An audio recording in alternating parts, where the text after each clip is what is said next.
Hi guys, welcome to my channel. In this video we will be making a Spring Web MVC application and we will be connecting this application with database. So we'll be working from very basic level, so it will take time. So it will be a video series and I recommend you to subscribe this channel. Let's now get started with this project. Now let's make a new project. We are using a Spring tool suite and we are going to make a new project. For that we need to click file, new Spring Starter project. So what this will do is Spring Starter project is basically like all the basic dependencies, all the basic needs, whatever the basic things are there in a Spring to get started will be automatically downloaded and it will be configured automatically, so you don't need to do anything. Just for getting started it will be required. So we will be getting this pop-up after we click on new Spring Starter project. We can name this application anything. I will name it as my application and I will name it as anything you can give my name. Click on next button. From here you can select what you want to use. We want to use a web. I will be selecting web. Click next. After that you click finish. So here is the progress of the project. It will take some time to download all the dependencies and till that time it will be downloading from online server, so you need to be connected to internet for using this. So for me I have a local repository, so it is not taking much time. For you it may take time for downloading it, so be patient. Now after everything is done we will be getting our project in this form. It will be like this directory structure we will be receiving. This will be pre-defined, like it will be already populated and you will be getting whatever the name of the application you have given. It will be coming with the main method, which this is the starting point of any application. So a run method which will be passed with the argument of my application.class. so this is your class file which is used to run. So this is the application starting point. Okay, now we need to know one more thing, like this is the resources folder where some static page can be given and some properties, the file which things are varying, like some variables we need to give, we can give it in this properties file. Also this is the jar file, Java 1.8 we are using jar file for, and this one is we are using this Java SC 1.8. also Maven dependency we are using. So this is a Maven project, so all the dependency will be downloaded automatically, and this Maven file is controlled by pom.xml file which will be here. So when you open this pom.xml file you will get this window. You can go to dependency tab and you can see all the dependency present. You can also add your own dependency by just clicking on add button, and you can type if you know the name of the dependency, then fine, or if you don't know you will be getting experience, you will be knowing as you progress in the video. If you go to the source file for this pom.xml, you will be seeing here the properties tag, the dependencies tab. So these two dependencies are already downloaded as a part of a Spring Boot starter project, and we selected web, so for that dependencies are already downloaded. We selected Spring Boot starter project, so already the dependencies are selected. Now moving on the tutorial, we will be checking what this application is doing. So One more thing we need to configure first when we will be starting for the first time. What happens, like you will be getting some errors, you will be getting some problems, you will be getting, you can see what are the problems here. Sometimes the problem may be due to you have not configured your server. So we can configure our server from here as well.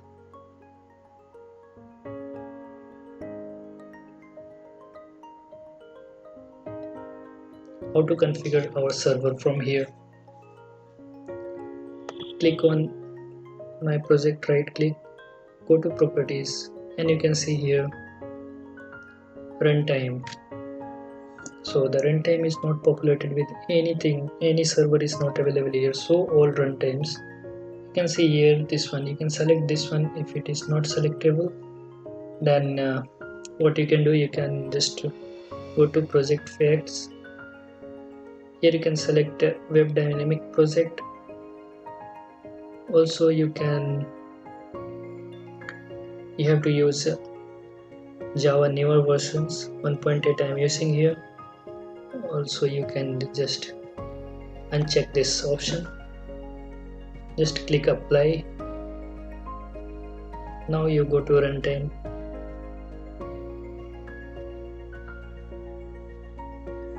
and you are able to select it. So apply and close up. Okay, now we are done with the basic settings. What we can do, we can run this project once and see what's happening. So for running the project, you need to build the project. So Maven, go to Maven and go to update project. So we are updating this project. Here we started.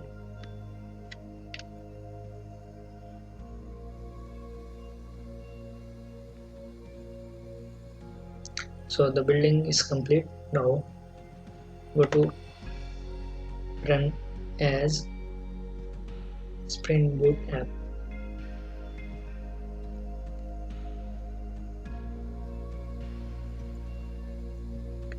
Application is started. Now we can go to our web browser. Just give localhost :8080. Click enter and you will land in this page. So this is like error 404, that means page not found, means there is no page, whatever the page it is searching, it's not available. So what we need to do, it's just starting the application, it doesn't have a controller, nothing is there. So Spring is basically like once the request comes in from the client, it directly goes to the controller. So I don't have any controller, so it will be obviously saying no page found. What we can do, we can give one controller here. Go to source folder, create a package, name this package as vikas.controller.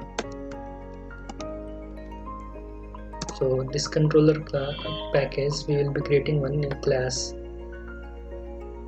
This new class will be named as application.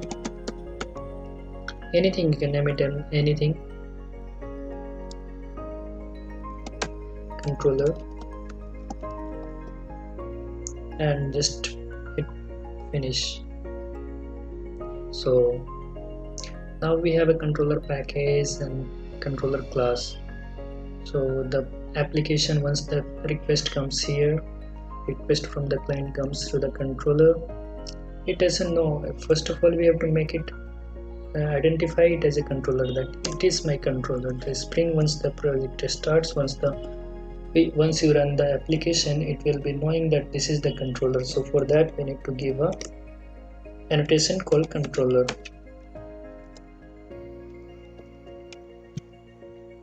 Control space.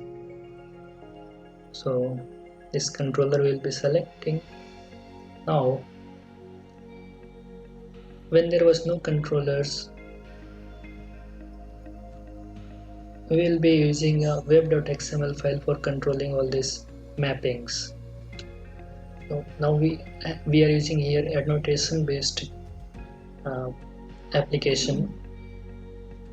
So what this will do, this will directly go to the controller. Once the request come in, it goes to the controller. Now what the controller will do, it won't do anything because we don't have anything here. It's just a class name. It won't do anything unless we provide any method for it.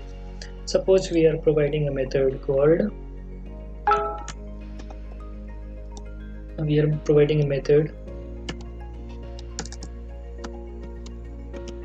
public string hello.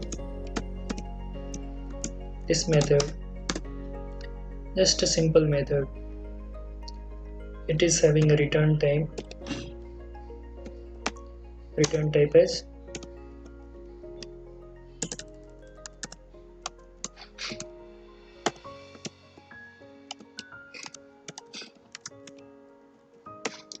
so it is having a return type of a string.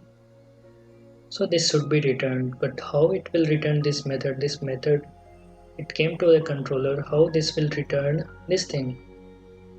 For that purpose we need to give one more annotation saying that this is the mapping to this. Okay, so suppose the user enters here just a slash, or you can say slash home.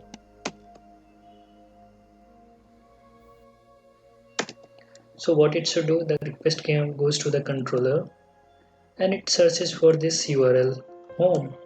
So request mapping we have to provide. So request mapping is another annotation. We will be using request mapping, and we will be giving some name to the request mapping. What name will be coming here? This thing will be coming here. So when you call home, this should be aware like, okay, this controller will be aware like, okay, I have to handle this request and call this method. So start it.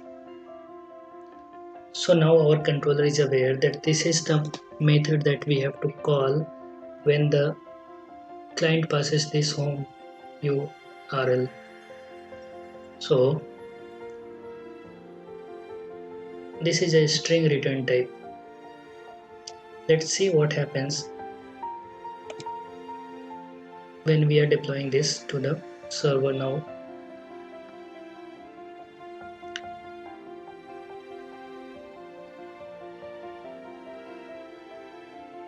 So the application is deployed and we will be checking it in the server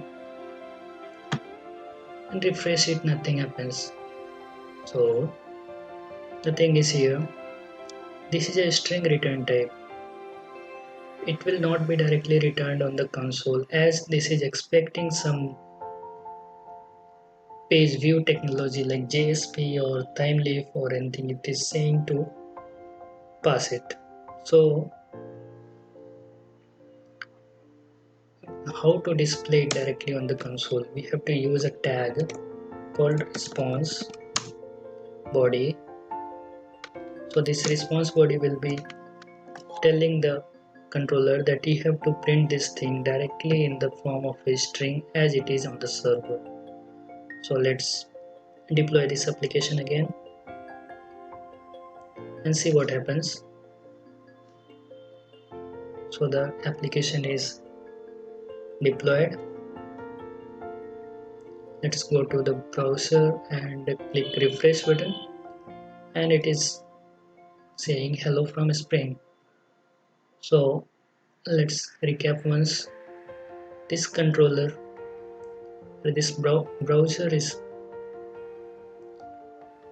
in this browser we are passing this home.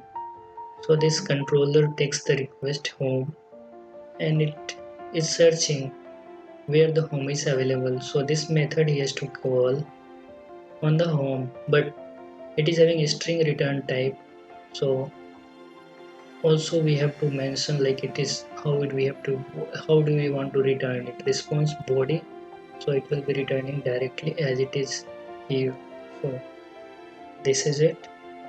So now in the later videos we will be using a JSP page for displaying the output, and also we'll be using MySQL server for deploying or for mm, communicating with the database, and we'll be making a login page and a response on a and a registration page for taking communicating with the database and manipulating with the database. For that purpose you have to subscribe my channel and like my videos. Thanks for watching. Thank you.